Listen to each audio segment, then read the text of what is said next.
ರಾಜ್ಯದಲ್ಲಿ ಕೋಗಿಲು ಕಿಚ್ಚು ತೀವ್ರಗೊಂಡಿದೆ. ಬಿಜೆಪಿ ಅಂತೂ ಕೋಗಿಲು ವಿವಾದವನ್ನೇ ಅಸ್ತ್ರ ಮಾಡಿಕೊಂಡಿದೆ. ರೋಹಿಂಗ್ಯಾಗಳು ಬಾಂಗ್ಲಾದವರಿಗೂ ಆಶ್ರಯವನ್ನ ನೀವು ಕೊಡ್ತಾ ಇದ್ದೀರಾ ಅಂತೇಳಿ ಕೆರಳಿ ಕೆಂಡದ ಸುರಿಮಳೆ ಸುರಿಸ್ತಾ ಇದೆ.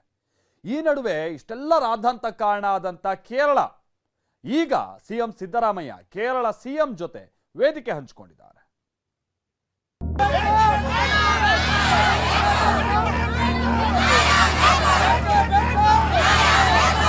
ರೋಹಿಂಗ್ಯಾಸ್ ಬಾಂಗ್ಲಾದೇಶದವರಿದ್ದಾರೆ ಅಂತ ದಿನ ಒಂದೊಂದು ಕಾಲೋನಿಯಲ್ಲಿ ಬಾಂಗ್ಲಾಗಳು ಹುಡ್ತಾ ಇದ್ದಾರೆ. ದೇಶದ ಸುರಕ್ಷತೆ, ನಮ್ಮ ಬೆಂಗಳೂರಿನ ಸುರಕ್ಷತೆ ಎಲ್ಲ ಒಂದ್ ಕಡೆ ಧಕ್ಕೆ ಆಗ್ತಿದೆ.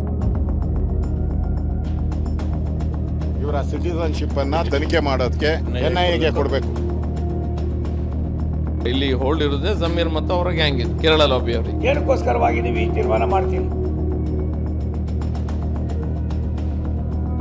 ಅಕ್ರಮವೋ ಸಕ್ರಮವಾಗ್ತಿದೆ. ಯಾರನ್ನ ಮೆಚ್ಚಿಸಲಿಕ್ಕೆ ಇನ್ಯಾರನ್ನ ಓಲೈಕೆ ಮಾಡೋದಕ್ಕೆ ಸರ್ಕಾರದ ಜೊತೆ ಅಧಿಕಾರಿಗಳು ಕೂಡ ರಾಕೆಟ್ ವೇಗದಲ್ಲೇ ಕೆಲಸ ಮಾಡ್ತಿದ್ದಾರೆ. ಕೋಗಿಲ ಕದನ ರಾಜ್ಯ ರಾಜಕೀಯದಲ್ಲಿ ಕೋಲಾಹಲ ಸೃಷ್ಟಿಸಿದೆ.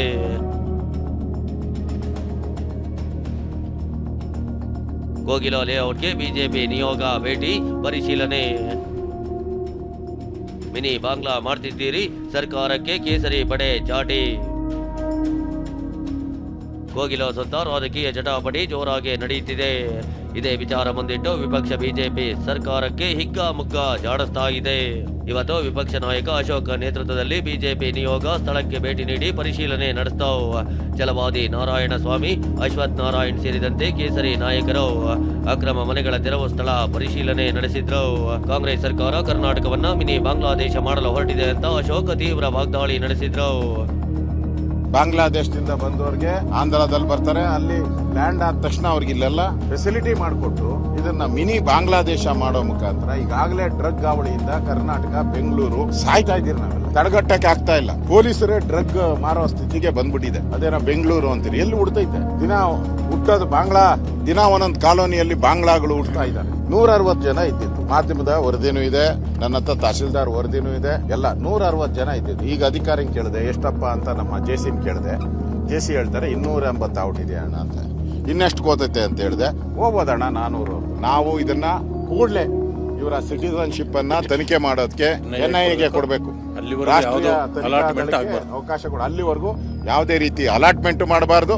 ಇಲ್ಲಿ ಅಧಿಕಾರಿ ಮೇಲೆ ಏನು ಒತ್ತಡ ಆಗ್ತಾ ಇದ್ದೀರಿ? ಇಲ್ಲಿ ಅಧಿಕಾರಿಗಳು, ಕಾರ್ಪೊರೇಷನ್, ರೆವಿನ್ಯೂ ಇಲಾಖೆ ಅವರೆಲ್ಲರ ಮೇಲೆ ಏನು ಒತ್ತಡ ಆಗ್ತಾ ಇದ್ರಿ? ಇವೆಲ್ಲ ನಡೆಯಲ್ಲ. ಇಲ್ಲಿ ರೋಹಿಂಗ್ಯಾಗಳು ಬಾಂಗ್ಲಾದವರಿದ್ದಾರೆ, ನಾವು ಬರೋ ವಿಷಯ ತಿಳಿದು ಬೇರೆ ಕಡೆ ಶಿಫ್ಟ್ ಮಾಡಿದ್ದಾರೆ. ದೇಶದ ಭದ್ರತೆ ಏನು ಅಂತ ಛಲವಾದಿ ನಾರಾಯಣ ಸ್ವಾಮಿ, ಅಶ್ವಥ್ ನಾರಾಯಣ್ ಕಳವಳ ವ್ಯಕ್ತಪಡಿಸಿದ್ದಾರೆ.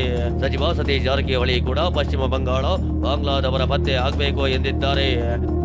ರೋಹಿಂಗ್ಯಾಸ್ ಬಾಂಗ್ಲಾದೇಶದವರಿದ್ದಾರೆ ಅಂತ ಈಗ ಸಾಬೀತಾಗ್ತಾ ಇದೆ. ಇಲ್ಲಿ ನಾವು ಬರೋ ಹೊತ್ತಿಗೆ ಅವರನ್ನೆಲ್ಲರನ್ನೂ ಕೂಡ ಬೇರೆ ಬೇರೆ ಸ್ಥಳಗಳಿಗೆ ಶಿಫ್ಟ್ ಮಾಡಿದ್ದಾರೆ. ಇವರೆಲ್ಲರೂ ಬಾಂಗ್ಲಾದೇಶದ ಹಿನ್ನೆಲೆ ಇರುವಂತ ವ್ಯಕ್ತಿಗಳು ಅಂತ ಬಹಳ ಸ್ಪಷ್ಟವಾಗಿ ವ್ಯಕ್ತವಾಗುತ್ತೆ. ಸುರಕ್ಷತೆ, ದೇಶದ ಸುರಕ್ಷತೆ, ನಮ್ಮ ಬೆಂಗಳೂರಿನ ಸುರಕ್ಷತೆ ಮತ್ತು ಕರ್ನಾಟಕದ ಸುರಕ್ಷತೆಗೆ ಎಲ್ಲ ಒಂದ್ ಕಡೆ ಧಕ್ಕೆ ಆಗ್ತಿದೆ, ಆತಂಕ ಇದೆ. ಇದನ್ನ ಇಲ್ಲಿ ಮುಚ್ಚಾಕಿ ಬಾಂಗ್ಲಾದೇಶಿಗಳು ಅಲ್ಲ ಅನ್ನುವಂತ ಮುಚ್ಚಾಕುವಂತ ಪ್ರಯತ್ನ ಇವತ್ತು ಈ ಕಾಂಗ್ರೆಸ್ ಸರ್ಕಾರದಿಂದ ಆಗ್ತಿದೆ. ಚರ್ಚೆ ಮಾಡೋ ವಿಷಯ ಅಲ್ಲ ಅದು. ಅನಧಿಕೃತ ಇರ್ಬೋದು, ತೆಗಿದ್ದಾರೆ. ಅವ್ರು ಪರ್ಯಾಯ ಮಾಡ್ದು ಅಂತ ಹೇಳಿದಾರೆ. ಅಲ್ಲಿಗೆ ಮುಗಿದೋದ ವಿಷಯ ಅಲ್ಲ. ಎಲ್ಲ ಕಡೆ ಇದ್ದಾರೆ. ಈಗ ಎಲ್ಲ ಕಡೆ ತೋಟದಲ್ಲಿ ಮಾಡೋರು ಅಲ್ಲ, ಎಷ್ಟು ತೋಟದಲ್ಲಿ ಕೆಲಸ ಮಾಡ್ತಾರೆ. ಅವರು ವೆಸ್ಟ್ ಬೆಂಗಾಲ್ದಾರ ಅಥವಾ ಬೆಂಗಾಲ್ದಾರ ಐಡೆಂಟಿಫೈ ಮಾಡೋದು ಕೆಲಸ ರಾಜ್ಯ ಸರ್ಕಾರ ಕೆಲಸ ಎರಡೂ ಇದೆ. ಮತ್ತೊಂದೆಡೆ ಕೇಂದ್ರ ಸಚಿವ ಸೋಮಣ್ಣ ವಲಸೆ ಬಂದವರಿಗೆಲ್ಲ ಮನೆ ಕೊಡ್ತಿರೋದು ಯಾಕೆ ಅಂತ ಪ್ರಶ್ನಿಸಿದ್ದಾರೆ. ಬಿಜೆಪಿ ಶಾಸಕ ಭರತ್ ಶೆಟ್ಟಿ ಒಟ್ಗಾಗಿ ಕೇರಳದಿಂದ ಬಂದವರಿಗೆ ನೆಲೆ ಕಲ್ಪಿಸುತ್ತಿದ್ದಾರೆ ಅಂತ ಆರೋಪಿಸಿದ್ರೆ, ಕಾಂಗ್ರೆಸ್ ಶಾಸಕ ಪ್ರಸಾದ್ ಅಬ್ಬಯ್ಯ ಬಿಜೆಪಿ ರಾಜಕೀಯ ಮಾಡ್ತಿದೆ ಅಂತ ಕಿಡಿಕಾರಿದ್ದಾರೆ.